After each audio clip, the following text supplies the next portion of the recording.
তোমাদেরকে বলবো গো মা, কেন গো মা তোমরা তোমাদের নিজের সম্মান কমাচ্ছ? কেন তোমরা নিজেদের মর্যাদা হারাচ্ছ? আমার নবীজি মুহাম্মদ সাল্লাল্লাহু আলাইহি ওয়াসাল্লাম এই পৃথিবীর জমিনে মাগো সর্বশ্রেষ্ঠ মর্যাদা তোমাদেরকে দিয়েছে। মায়ের আসনে মার মর্যাদা দিয়েছে, স্ত্রীর মর্যাদা দিয়েছে, কন্যার মর্যাদা দিয়েছে। নবীজি বলেন যার ঘরে কন্যা সন্তান হয়, একে একে যদি 3টা কন্যা থাকে, আল্লাহর নবীজি ডাকতে বলেন এই 3টা কন্যাকে যদি দিনদার পরহেজগার ভাবে মানুষ করায়, একটা ভালো পাত্র দিয়ে যদি 3টা মেয়েকে বিয়ে দিতে পারে, আমার নবীজি ডাকতে বলে সাহাবীরা শুনে রাখো, তোমরা যেই কন্যাকে আজকে দেখতে পারো না, তোমরা যেই মেয়েদেরকে দেখতে পারো না, তোমরা যেই মেয়েকে কলঙ্ক মনে করো, কপালের কালো দাগ মনে করো, কপাল পোড়া মনে করো, আমি নবীজি বলে দিলাম একটা যার ঘরে মেয়ে থাকবে, আল্লাহ রাব্বুল আলামিন বললেন ওই পিতার জন্য একটা জান্নাত রেডি হইয়া যায়। যার ঘরে 2টা মেয়ে তার 2টা জান্নাত, আর যার ঘরে 3টা মেয়ে আর এই 3টা মেয়েকে ইসলামিক মোতাবেক ইসলামিক কাজ চালায় দিনদার বানাইতে পারবে। আল্লাহর নবী রাতে বলেন ওই 3টা মেয়েকে যদি দিনদার বানায়, আল্লাহর নবীজি ডাক দিয়ে বলেন কিয়ামতের ময়দানে ওই 3টা কন্যার পিতা এবং আমি নবীজি হাত দিয়ে এইভাবে দেখাইয়া বলে আমরা এইভাবে পাশাপাশি জান্নাতে বসবাস করব। এ মুসলমান ভাইরা রে, পর্দার আড়ালের মা, ও মা, তোমাদের জন্যই আজকে কিছু কথা বলে যাব গো মা, তোমরা ভুলে গেলে চলবে না। কেন তোমরা পর্দা করবা না? কেন তোমরা আজকে নিজের সতীত্ব হেফাজত করবা না? কেন তোমরা নিজেকে ঢেকে ঢুকে বেরোবা না? পশ্চিমাদের মতো কেন তোমরা তাদের কালচার নিয়ে চলো? এমন একটা সময় ছিল গো মা, তুমি তো জানো না, এমন একটা যুগ ছিল, জামানা ছিল, সমাজে তোমাদের কোনো মূল্য ছিল না, সমাজে তোমাদের কোনো মর্যাদা ছিল না। আল্লাহর নবী বিশ্ব নবী মুহাম্মদুর রাসূলুল্লাহ সাল্লাল্লাহু আলাইহি ওয়াসাল্লাম ভরা মজলিসে একদিন সমস্ত সাহাবীদেরকে ডাক দিয়ে বলে সাহাবীরা শোনো শোনো,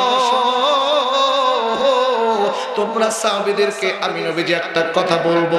সাহাবীরা ডাক দিয়ে বলল ইয়া রাসূলুল্লাহ কি কথা বলবেন? আল্লাহর নবী ডাক দিয়ে বলল সাহাবীরা তোমরা যারা কালিমা পড়েছো, তোমরা যারা ঈমান আনছো, ঈমানদার যারা হয়েছো তারা শোনো, যারা যেদিন থেকে কালিমা পড়া মুসলমান হয়ে গেছো, লা ইলাহা ইল্লাল্লাহ মুহাম্মাদুর সাল্লাল্লাহু আলাইহি ওয়াসাল্লাম, যেই দিন থেকে আল্লাহ প্রতি বিশ্বাস করে কালিমার ঘোষণা দিয়েছো, ও সাহাবীরা শুনে রাখো শুনে রাখো, সেদিন থেকে আমার আল্লাহ তোমাদের পিছনের সমস্ত গুনাহগুলো আল্লাহ মাফ করে দিয়েছে। সমস্ত সাহাবীরা খুশি হইয়া সুবহানাল্লাহ পড়ে, কিন্তু একজন সাহাবী মসজিদের কিনারা থেকে টপ টপ করে চোখের পানি ফেলে কাঁদে। আল্লাহর নবীজি নজর করে দেখে সমস্ত সাহাবীরা হাসতে হাসতে মসজিদ থেকে বের হয়ে যায়, কিন্তু একজন সাহাবী চোখের পানি ছেড়ে দিয়ে হাউমাউ করে কান্না করছে। কাঁদতে কাঁদতে নবীজির কাছে আইসা আমার নবীকে ডাক দিয়ে বলে নবীজি ইয়া রাসূলুল্লাহ ইয়া হাবিবাল্লাহ, আমি কেমনে মাপ পাইব? আল্লাহর নবী বলেন আমার সাহাবী কেমন গুনাহ তুমি করেছো? সাহাবী বা ডাক দিয়ে বলে নবীজি ইয়া রাসূলুল্লাহ ইয়া হাবিবাল্লাহ, আমি গুনাহ করেছি কত বড় আমি জানি না। এই গুনাহ করার এই কথা বলার পরে ইয়া রাসূলুল্লাহ আপনি আমাকে মসজিদে রাখবেন, মসজিদে ঢুকতে দিবেন কিনা আমি জানি না। আল্লাহর নবী ডাক দিয়ে বলে কোন গুনাহ করছো বলো বলো। এইবার ডাক দিয়ে বলে নবীজি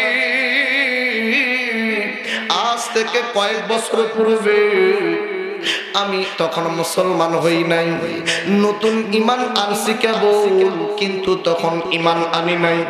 নবীজি নতুন বিবাহ করছি, আমি বড় ব্যবসা করতাম, আমি ব্যবসা বাণিজ্য করার জন্য বাইরে থাকতাম, দীর্ঘ সময় বাইরে থাকতাম, বাড়িতে আসতাম কয়েকদিন থাইকে আবার যাইতাম।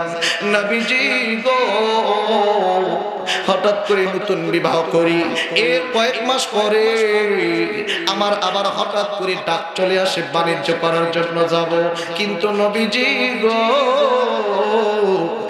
নতুন কেবল বিবাহ করেছি, কয়েক মাস হলো, 6 মাস, কিন্তু আমার বিবি হলো 4 থেকে 5 মাসের গর্ভবতী। ইয়া রাসূলুল্লাহ, ইয়া হাবিবাল্লাহ, আমি নতুন বিবাহ করেছি, এরপরে আমার বিবি গর্ভবতী, বাণিজ্যে চলে যাব, যাওয়ার পূর্বে আমার বিবিকে ডাক দিয়ে বলি, বিবি রে, একটা কথা বলে যাব, বেশি কথা বলবো না। বিবি ডাক দিয়ে বলল, স্বামী গো, কি কথা বলবেন বলো। বিবি রে, আমি তো বাণিজ্যে চলে যাচ্ছি, হয়তো দীর্ঘ সময় থাকার পরে আবার আমি আসব, কিন্তু বিবিরে তুই তো গর্ভবতী, একটা কথা বলে যাই, তোর যে গর্ভের মধ্যে সন্তান আছে, এই সন্তানটা যদি সন্তান হয়, এই সন্তানটা যদি তোর কন্যা সন্তান হয়, কন্যা সন্তান হইলে গলা টেপে গর্তের মধ্যে ফেলাইয়া অথবা বালিশ চাপা দিয়ে মারবি। নাউজুবিল্লাহ বলবেন না। আর যদি ছেলে সন্তান হয়, পুত্র সন্তান যদি হয়, সোনার চামচ দিয়ে আদর সোয়াগ দিয়ে বড় করবি। ও গো মা, শোনো গো মা, কি তোমাদের দাম ছিল, মর্যাদা ছিল, আজকে নবী কোথায় দাম মর্যাদা আছে, তারপর গৃহপালিত পশুর মতো চাল চলন কেন তোমাদের? ইন্ডিয়ার ওই সিরিয়াল দেখা দেখা, ইন্ডিয়ার ওই সিরিয়াল স্টার জলসা জি বাংলা দেখা, তাদের সঙ্গে তাল মিলাইয়া আজকে আমার ঘরের, আপনার ঘরের মেয়েরা ওইভাবে চলার চেষ্টা করে। কথা বলেন না কেন? পশ্চিমাদের ওই যে ইহুদি নাসারা যেভাবে চলে, সেইভাবে আজকের মা বোনরা চলার চেষ্টা করে। আমেরিকার যে হাফ প্যান্ট পরা ওন্না সারা গেঞ্জি পরে অর্ধলঙ্গ হয়ে রাস্তা দিয়ে ঘোরে, আজকে আমার ঘরে, আপনার ঘরের মায়েরা ওইভাবে অর্ধলঙ্গ হয়ে চলতে বেশি পছন্দ করে। কথা কন না কে বাজান? আজ থেকে 20-30 বছর পূর্বে যে মায়েরা ছিল, এরকম